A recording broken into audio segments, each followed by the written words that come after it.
Good morning, welcome back to my YouTube channel. तो आज हमारा मॉर्निंग में 6:30 से डे स्टार्ट हो गया और बारिश बहुत ज़्यादा हो रही, मौसम बहुत ख़राब है।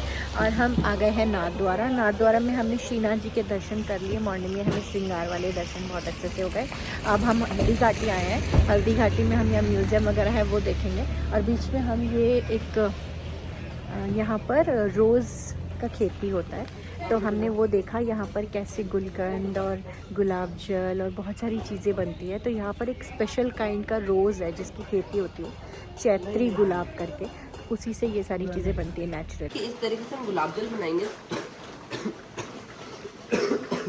इस पूरे प्रोसेस को हम डिस्टिलेशन प्लांट बोलेंगे, हिंदी में हम इसको आसन विधि बोलेंगे। ये बॉयलर है, हमने 40 किलो गुलाब का फूल डाला, 20 लीटर पानी डालेंगे। इसको ऊपर से पैक करेंगे, नीचे से गर्म करेंगे। वो गर्म होगा तो उसका स्टीम उठेगा।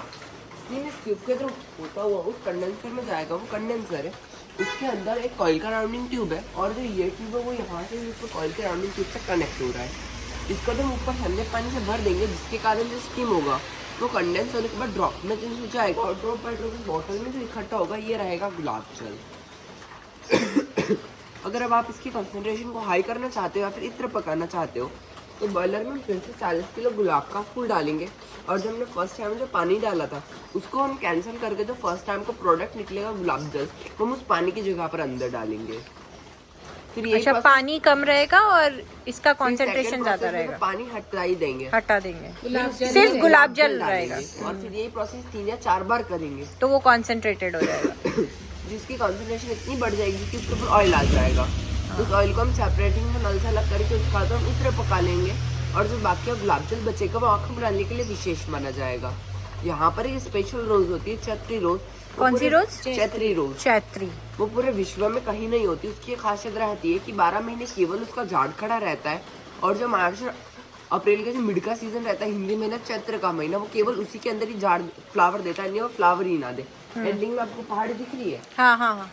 उसके वहाँ पे देखिए एंडिंग में आपको पत्थर की बॉर्डर दिख रही है, उस पहाड़ी के जस्ट नीचे ना होता है। उसके ऊपर की तरफ ही उसका खेती होता है, अन्य वो खेती भी कभी ना हो। अच्छा। अगर उसका कलम तोड़ के इस खेत में अदर कहीं नहीं लगेगा, तो वो कलम ही ना होगा। बस वहीं उस जगह पे उसी पहाड़ी के पूरे चैत्र गुलाब की खेती 3 किलोमीटर एरिया के अंदर अंदर ही होता है, अदर नहीं हो।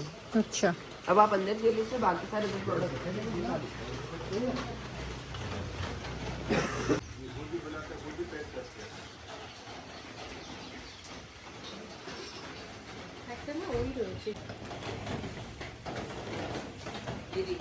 यूरिक एसिड बढ़ता है तो घुटनों का दर्द होता है। उस कंडीशन 1000 कस्टमर को डालती हूँ सुबह से शाम। आंखों का प्रॉब्लम होता है ना, क्लियर करता है, आंख लाल होता है, पानी गिरता है, खुद भी चलता है।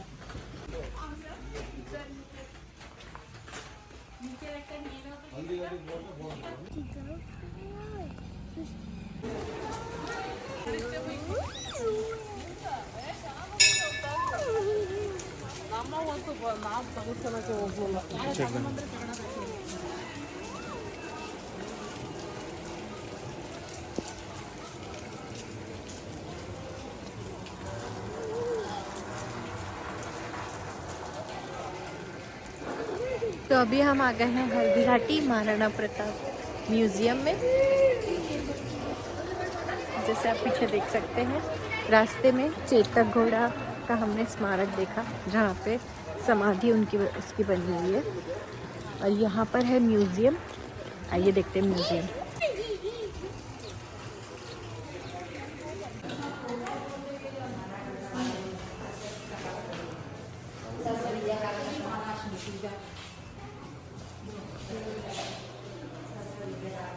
এটা সব যুদ্ধের সিনস হচ্ছে।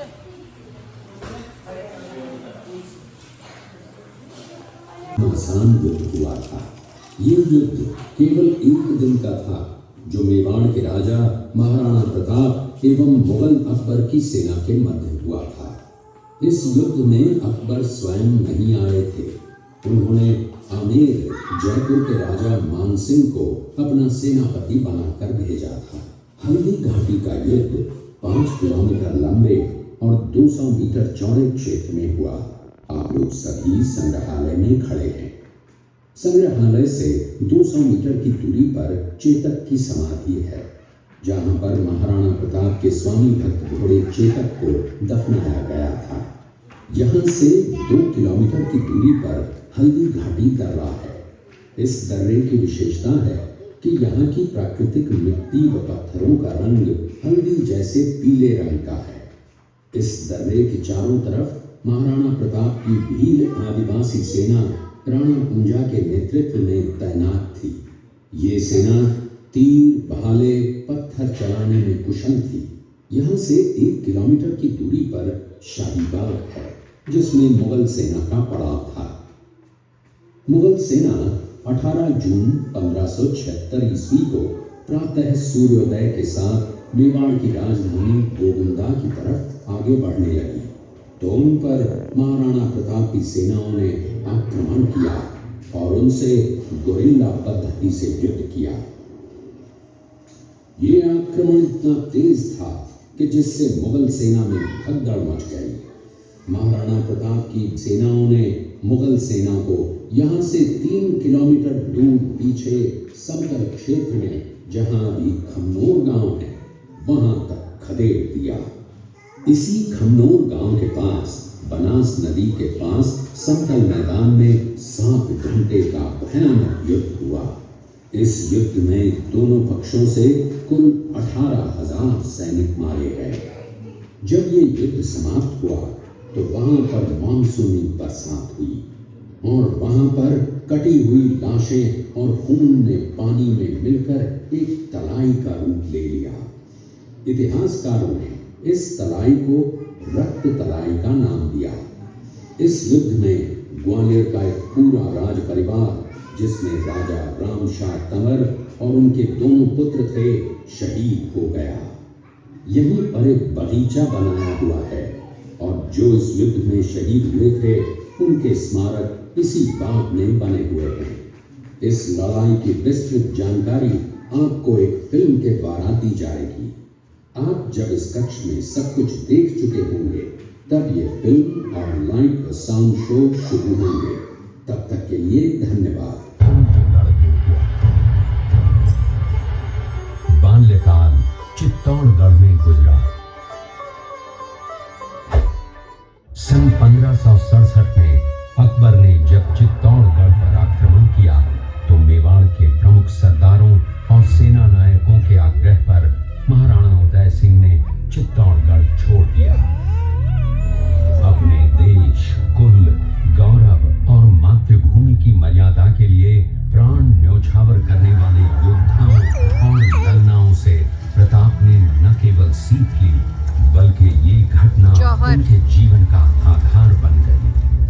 फरवरी 1572 को महाराणा उदय सिंह का देहांत हुआ। प्रताप की ज्येष्ठता और योग्यता को ध्यान में रखते हुए सरदारों ने उनको राजगद्दी पर आसीन किया। होली के दिन उनका गोविंदा में राज किला मच्छिंद्रगढ़ है।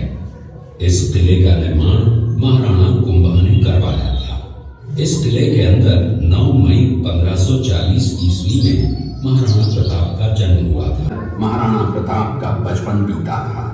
इस किले की तलहटियों में महाराणा प्रताप ने अपने गुरु से शिक्षा प्राप्त की थी। ये किला 12 वर्ग किलोमीटर में फैला हुआ है, जिसे हम जौहर कहते हैं। चित्तौड़गढ़ में 3 मुख्य बड़े जौहर हुए थे। प्रथम जौहर 1303 ईस्वी में रानी पद्मिनी ने घटना है। मेवाड़ की एक ऐसी मां थी जिसने अपने पुत्र का बलिदान देकर राजवंश की रक्षा की थी। उस मां का नाम पन्नाधाय था।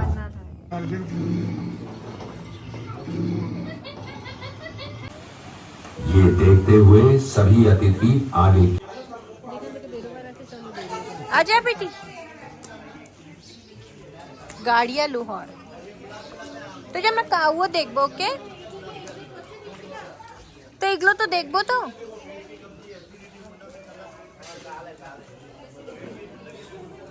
तुझे काऊ देखना तो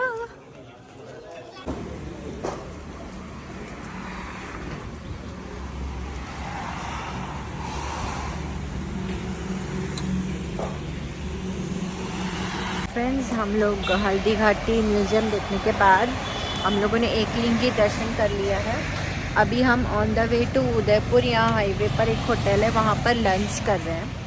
उसके बाद हम लोग अपने होटल वापस लौटेंगे। Stay tuned.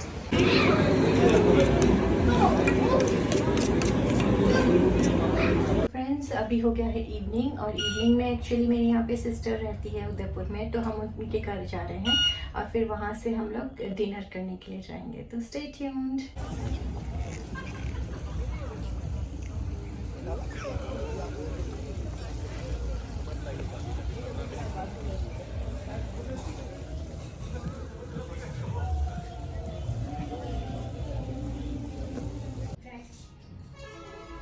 देखो बेटा, टेबल क्लॉथ देखो ना। Happy birthday to you. Happy birthday to you.